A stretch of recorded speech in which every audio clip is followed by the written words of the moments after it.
Hello mga ka-construction, wala nandito ako sa site namin ngayon. Yung ginagawa namin site. So, kailangan natin video. Seated.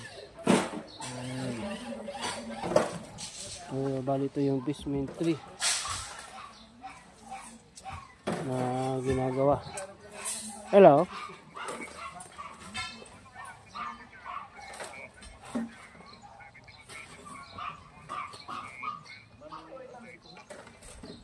Ay, sige po.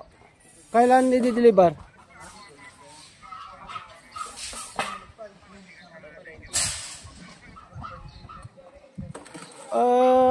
Bukas kami alas 7 sa.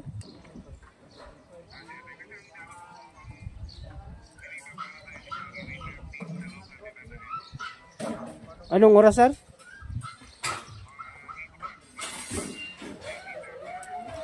Yung ano yung order niyo, sir? Yung yung 1x2 Valped.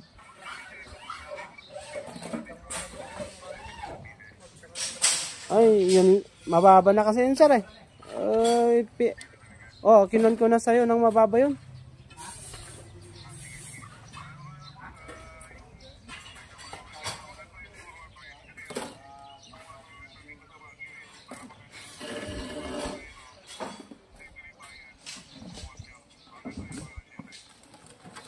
Sige sir. I-confirm mo na lang yung kailan mo? Mamaya? Sa 4. Okay sir. Isin mo lahat yung mga kung ano yung mga order mo sir. Para may kuha natin. Sabay-sabay. Okay sir. Sige. Thank you. Sige.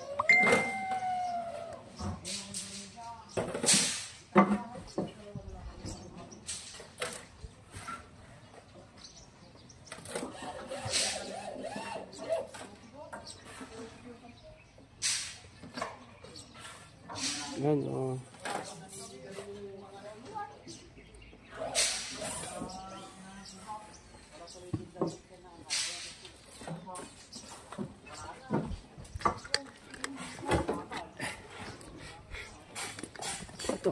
yan natin. So ito yung magiging basement rin niya, mga ka-construction. So naka high ceiling tayo, 3.5. Ngayon yung bako. Wala na sa mga yung bako tatatilangan.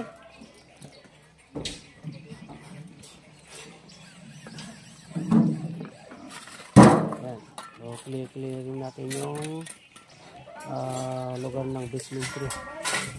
Ito kailangan pa ng parte ito, mababak na itong parte na to. So bali nandito kasi nakatak na dito. Nakatak yung red na yan. Yung red doon. Yan yung mga puting namin yung retaining wall kasi may retaining wall to na pababa. So bali tatlong palapag to, isa dito tapos dito na lang sa gitna. Magkakaroon na siya ng dalawang basement. Yan. So yan. So hanggang dun sa taas, bali dalawang basement ang ilalagay natin dito na area.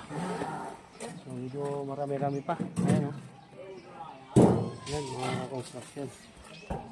Yan. So yung mga gustong magpa-estimate mga construction, PM lang kayo. May mga professional naman tayo, pati building permit. Mag-a-assist tayo, nag-a-assist po kami.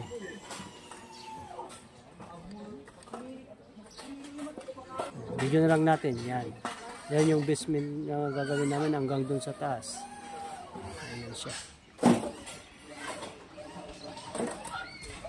Yung basement 3. Yan. So abangan nyo mga construction yung update namin dito hanggang magtatayo kung magkano lahat yung nagagastos namin.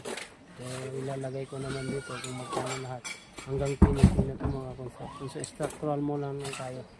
So bali yung area ng bahay is 700 square meter hanggang dun sa taas yung structural. So dun ka na lang magkukumpir. Yan. 700 square meter yan. So bali ang size, ang lawak ng bahay is 9.5 by 20 meters. So ang luwang niya. Ang luwang ng construction. Okay. Yan, mga ka-construction, tuloy pa rin tayo. So, ito yung nagbubuhat ng breaker. Akyat na niya, alis na yung daanan niya. Ay, akyat niya dyan. So, kailangan pa natin na upakon. Kailangan natin umakyat yung ukan. Malaki. So, may isa pang retaining wall doon na gagawin natin. So, retaining wall na lang. Tapos maghuhukay na ng mga puting. Ito yung isa, maliit. Yung anak niya, yun yung tatay niya. So, buhatin niya ngayon yung kanya. So, bali dito na ginagawa na yung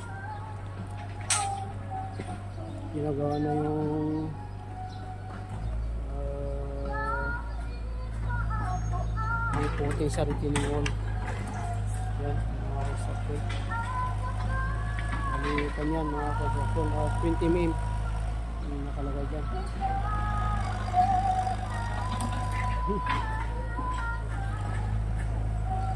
Kaya 1 tubo yung atid dugya. Ha? Ipakom ka ni Makmak tam no ka, pakuan na ata, weldingan na.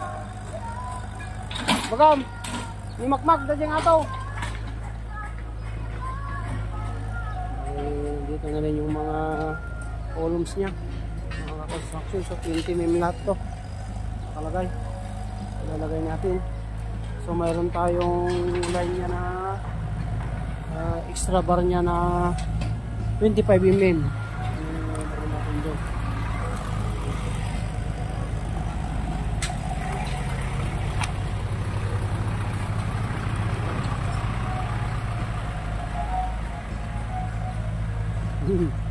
Drive mode!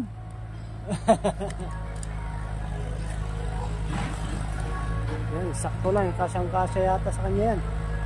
Maliit.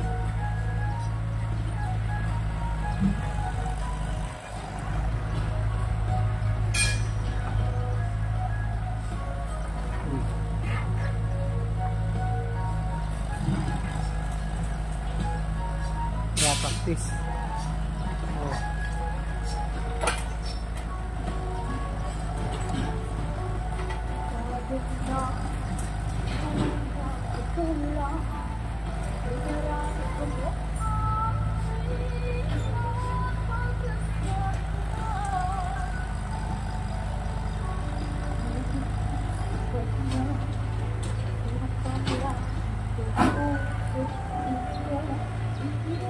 Yan, yung mga gustong magpa-retaining wall, mga construction. So, yun lang kayo sa amin, pre-estimate naman tayo. Yung mga gustong magpa-retaining wall, rip-wrap, may kuhan natin, excavation. Dito naman tayo sa magamit pag sa mga structural, mga ka-construction. Mura lang tayo. Meron tayong PC30, PC60, PC40.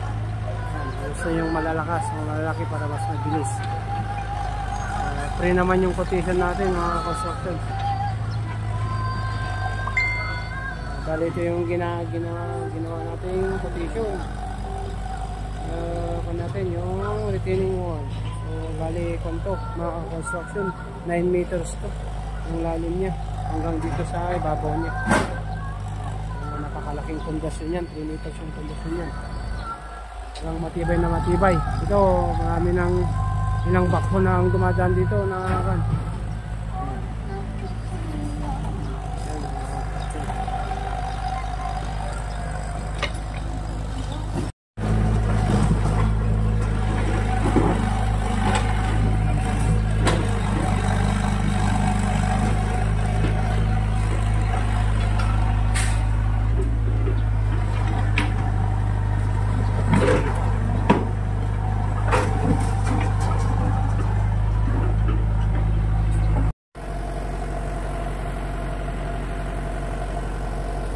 Excavation.